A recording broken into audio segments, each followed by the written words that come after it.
फरमाइएगा sir, ये budget से related यही चीज़ है कि जब आपका ज़माना था ना, जब आपने बजट बनाया तो उस वक्त आपने ये दावा किया था कि बेहतरीन बजट है ये, और जो फैसले आपने उस वक्त किए थे वही खेती है जिसको अब ये गवर्नमेंट काट रही है, लेकिन अब आपका ख्याल है कि बेहतरीन बजट है। किस चीज़ को सही समझ रहे हैं? देखिए, गुजारिश ये है कि ये बजट के बारे में मेरे ख्याल से हुकूमत भी ये नहीं क्लेम करती कि ये बहुत अच्छा बजट है। मियां नवाज शरीफ साहब ने वोट नहीं दिया बजट पे और उन्होंने शायद फरमाया कि ब्यूरोक्रेटिक इम्प्रिंट नज़र आती है। ठीक, ये रूलिंग पार्टी के सदर हैं। ठीक। ख्वाजा आसिफ ने कल क्रिटिसाइज़ किया कि ये एक्सपोर्टर्स को जो ऊपर टैक्स डाला है आपने FBR के चुंगल में डाल दिया है। ठीक। बिलावल भुट्टो साहब ने जो कोलिशन पार्टनर है उन्होंने कहा ये बाबुओं का बजट है।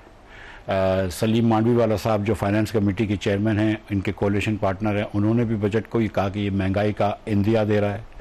सो ये हुकूमत के लोग भी ये कह रहे हैं, ये सिर्फ हम नहीं कह रहे। शायद अब्बासी साहब ने कहा कि ये बदतरीन बजट है और इस हिसाब से नहीं। देखिए, मैंने 2 बजट बनाए और हर बजट पे बहुत मुश्किल होती है और मैं औरंगजेब साहब के साथ ये सिंपैथी करता हूँ कि मुझे पता है कि उनको कितनी मुश्किल होती है, क्योंकि अखराजात भी होते हैं, आपको टैक्स भी लगाना होता है और टैक्स देना किसी को अच्छा नहीं लगता। लेकिन जिस हिसाब से शायद साहब ये कह रहे थे, और हम सीरियसली तनकीद बराए तनकीद नहीं कर रहे थे, मैं वो ये था कि यार मुल्क के पास ना स्पेस है और ना टाइम है। ठीक। ये बात याद रखें कि एक ज़माने में स्पेस होती थी जो शायद साहब ने कहा कि जिसके अंदर हम गलत फैसले कर लेते थे या हम फैसले टाल देते थे कि यार अगले साल देख लेंगे, चलने दो, थोड़ा ये सब्सिडी दे दो, वो सब्सिडी दे दो, ये टैक्स लगा लो। अब आपको कोई कर्ज नहीं दे रहा। IMF के पास आप बार बार जा रहे हैं। आप वफाक की हुकूमत जो है वो एकदम ख़त्म हो चुका है उसके फाइनेंशियल रिसोर्सेज। तो आपने ज़रा सा तो अखराजात पर नज़र रखते ना, और इसमें औरंगजेब की तो गलती नहीं है। 24% जारी अखराजात बढ़ा दिए। ठीक है, ठीक है। यानी प्राइम मिनिस्टर हाउस के अखराजात बढ़ाते हैं, पूरे हुकूमत हाउस के अखराजात, वफाकी गवर्नमेंट के अखराजात, वफाकी गवर्नमेंट के पूरे जो अखराजात हैं वो 24% से बढ़े हैं। उसमें गवर्नमेंट के अखराजात में 2 हिस्से होते हैं। गवर्नमेंट एम्प्लॉयज़ की सैलरी होती है, मैं उस पर मुझे कोई तनकीद नहीं है, उसमें ठीक है बढ़ाए। बाकी जो आपने एक्सपेंसेस बढ़ाए हैं, अगले साल आप प्रोजेक्ट कर रहे हैं 13% इन्फ्लेशन है, आप 24% अगर अखराजात बढ़ा रहे हैं तो किस हिसाब से आप 10% ओवर इन्फ्लेशन बढ़ा रहे हैं? और आप साथ साथ ये कह रहे हैं कि मुल्क जो है वो नाजुक हालत में है, लोगों को कमर कसनी होगी। तो लोगों को अगर आप कमर कस रहे हैं, अगर आप एक तनख्वाहदार से कह रहे हैं कि तुम ₹1,00,000 की तनख्वाह वाले को तुम 2 गुना टैक्स दोगे, 5 लाख की तनख्वाह वाले का टैक्स 91,250 से बढ़ाकर 1,13,750 कर दिया। 8 लाख की तनख्वाह के ऊपर आप टैक्स के ऊपर टैक्स ले रहे हैं। ठीक है। जब आप इतनी लोगों से वो कुर्बानी मांग रहे हैं तो आप 24% से कम नहीं कर सकते थे एक्सपेंसेस? आपको बेइज्जती नजर नहीं आती? वैसे कट कहाँ लगा सकते थे? मैं आपसे गुजारिश करता हूं, फर्स्ट ऑफ ऑल तो PSDP 1400 का था, 1200 को, क्या इसकी जरूरत नहीं थी। 500-600 अरब रुपए का GSDP करते 500 अरब रुपया बच जाता। हमने एक बात की है जिसपे वो बहुत बुरी लगी गई है, और वो कहते हैं आप गलत फिगर कोट। सर गलत फिगर मैं कोट नहीं कर रहा हूँ, ये शायद भाई ने फिगर कोट किया तो मैं पूरा इसके पीछे खड़ा हूँ। 500 अरब रुपया हमने कहा है कि MNAs और MPAs के प्रोजेक्ट्स पे लगाए हैं। 75 अरब रुपया तो MNAs के प्रोजेक्ट्स को वफाक ने दिए, तो सबको पता है। और आप पंजाब से अभी मालूम करवा लीजिए, आपके भी दोस्त होंगे, कि हर MPA को 1 अरब रुपया नहीं दिया गया है। 1 करोड़ रुपया दे दिया गया, मतलब 1 अरब उनके प्रोजेक्ट्स के लिए, उनके प्रोजेक्ट के लिए, हर MPA के। इस तरह हर सूबे में, यानी हर MPA 1 करोड़ रुपए के प्रोजेक्ट्स करवा सकता है हुक्मरानी पार्टी की। हुक्मरान पार्टी, ठीक है। अब क्या इस साल, पहले साल हुकूमत के ये जरूरी था करना, जब आपको इतनी शदीद हालत बुरी है कि आप कह रहे हैं कि बच्चे के दूध पे हम टैक्स लेंगे। आप ये कह रहे हैं किसी को हार्ट अटैक हुआ कि इससे पहले कि तुमको स्टैंड लगता है 18% सेल टैक्स निकाल के रख मेरे हाथ पे। ठीक है, हार्ट स्टैंड पे। हमारी इतनी अबतर हालत हो गई है कि हम कह रहे हैं कि जो ज़कात से अस्पतालें चलती हैं वो ज़कात से हम 18% टैक्स लेंगे। तो जब इतना बुरा वक्त आ गया है तो फिर ये PSDP और ADB पे खर्चा करने की क्या जरूरत थी? तो आसान तरीका ये था कि आप सूबों को कहते, 4 में से 3 सूबे इनकी हुकूमत के, कि यार 10% जो तुम्हारा खर्चा है ना वो तुम सरचार्ज दे दो, वफाक को दे दो वापस। कि पंजाब 500 अरब रुपए दे दी थी, सिंध 350 अरब रुपए दे दी थी, KP 150 अरब रुपए दे दी थी, बलोचिस्तान 90 अरब रुपया दे दी थी, तो 1000 अरब रुपया तो ये आ जाता। ठीक है। मतलब हुकूमत का सेक्रीफाइस करने से ताल्लुक नहीं है। क्या 2 पाकिस्तान है? एक पाकिस्तान मेरा आपका है कि हम टैक्स भर रहे हैं, और एक पाकिस्तान हुक्मरान का है कि वो अभी भी 500 अरब रुपया PSDP के प्रोजेक्ट्स पे खर्च कर रहा है। ठीक है। शाहिद भाई ने इस पे कहा कि 1/3 जो है वो जो लोगों की जेब में जाता है, मैं छोड़ देता हूँ, ये आवाम के लिए, नाज़रीन खुद ये फैसला कर लेंगे। उसके बाद सर आपने ये आपको मैंने बताया कि 24% और देखिए ईवान सदर के अखराजात बढ़ गए हैं, और जब पाकिस्तान पीपल्स पार्टी ने एक दावा किया था कि गवर्नमेंट का साइज कम होना चाहिए, ये जो ईवानों के अखराजात कम होने चाहिए, लेकिन जब आज उनका अपना प्रेसिडेंट है तो वहां पे भी अखराजात बढ़ा दिए। सर एक ये भी बात की थी ना कि मिनिस्ट्रीज कम करो, मिनिस्ट्रीज तो कम नहीं हुई, और ना सिर्फ कम नहीं हुई बल्कि पूरे साल के इनके पैसे रखे गए। ठीक है, तो अगर कम भी हो रही हैं तो इस साल के अंदर तो पैसे तो डाल दिया आपने। उसके बाद आपने भी इनको IMF को इन्होंने ब्लेम किया है कि IMF ने कहा है, ठीक है IMF ने बहुत सारी चीजें कही हैं और मैं उस पर भी बात करता हूं, लेकिन मैं आपको ये एश्योर कर रहा हूं कि IMF ने कहीं नहीं कहा है कि वो जो सिगरेट की कंपनियां सिगरेट बनाती हैं और टैक्स नहीं देती हैं, और सबको पता है वो 12 कंपनियां कौन सी हैं। IMF ने नहीं कहा कि उनसे टैक्स ना लो, 200 अरब रुपए छोड़ दिया आपने। IMF ने नहीं कहा कि LPG और डीजल जो पाकिस्तान स्मगल होकर आता है ईरान के बॉर्डर से, उससे टैक्स ना लो, 200 से 300 अरब रुपए आपने वो छोड़ दिए।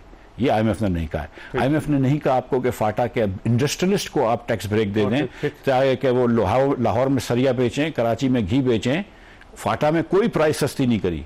शाहिद भाई ने क्या कहा कि यार आप उन पे टैक्स लगाएं और वो पैसा फाटा के गरीब लोगों पे खर्च करें, वो बात समझ में आती है। तो IMF के ऊपर सारा इल्जाम डालना जो है वो दुरुस्त है। अच्छा, प्राइम मिनिस्टर साहब ने तस्लीम किया कौमी असम्बली में कि ये बजट जो है IMF की कंसेंट से बना है, बल्कि IMF ने हमारी बड़ी मदद की इस बजट को बनाने में। तो जब प्राइम मिनिस्टर साहब तस्लीम कर रहे हैं तो उसके बाद फिर पाकिस्तान के अंदर बचता क्या सर, मुझे बताएं। सर जब IMF ने इनकी मदद की, इनकी कंसेंट से बना, वो ठीक है, लेकिन बहुत सारी ऐसी चीजें डाली हैं जो IMF ने नहीं कही थी, वो IMF के ऊपर इल्जाम लगा रहे हैं। मैं IMF को नहीं डिफेंड कर रहा हूं, लेकिन मैं इस हुकूमत की बात कर रहा हूं कि IMF ने तो आपसे ये भी कहा था कि एग्रीकल्चर टैक्स को देखें, आपने तो नहीं देखा। IMF ने तो ये भी कहा था कि प्रॉपर्टी टैक्स को देखें सूबों के हवाले में, आपने तो वो नहीं देखा। IMF ने ये भी कहा था कि NFC अवार्ड की बात करें, आपने तो वो नहीं कहा। IMF ने तो कहा था कि रिटेलर के ऊपर टैक्स लगाओ, आपने तो वो नहीं लगाया।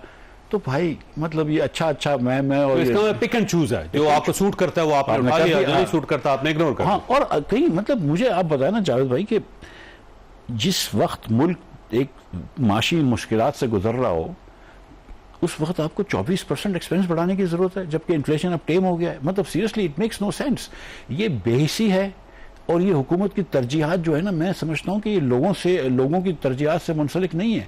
I don't think they understand कि इस वक्त मिडिल क्लास लोग किस कर्ब में से जिंदगी गुजार रहे हैं। आपके बिजली के बिल अब जब अगस्त में आएंगे तो वो भी देख लीजिएगा क्या होता है आपके साथ। अच्छा ये फरमाइए, अगर आप वजीर खजाना होते तो आप क्या करते इस सूरत हाल में? सर मैं ये दो बातें करता हूँ। एक तो ये कि मैं, आप खुशी से पूछ लीजिए कि मैं सारा दिन बहस करता था वज़ीर आज़म से अखराजात के ऊपर, और ये ठीक है, वज़ीर ख़ज़ाना को टैक्स जमा करना होता है, लेकिन वो अखराजात का अमूमन मना ही कर रहा होता है कि यार ये खर्चा ना करो, ये खर्चा ना करो। बात जो है ना असल में ये वज़ीर ख़ज़ाना की नहीं है, बात प्राइम मिनिस्टर की है। ठीक, वज़ीर ख़ज़ाना तो ये कह ही सकता है ना कि NFC अवार्ड की कमीशन बनाओ, प्राइम मिनिस्टर ने मना कर दिया ना।